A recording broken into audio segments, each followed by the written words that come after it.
Hey there, it's Ashley from WTI, and what I have here is this really cute book. This is called 10 Black Dots by Donald Cruz, and this is such an educational book. It's perfect for little ones. I would say around kindergarten age is a really good age because not only does it have to do with counting, but the words here are simple and it can also help them to read, especially some of these 3-letter words here.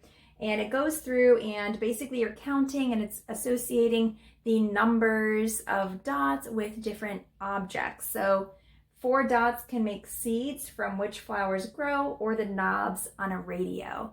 And it also rhymes. So we really love to read this book.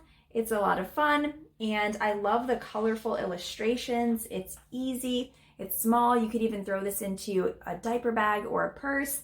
And it has so many different objects and things to talk about with your kids. So if you're looking for a simple book to read to them that will help with counting, help them to learn how to read, I would highly recommend this one, but that is just my point of view.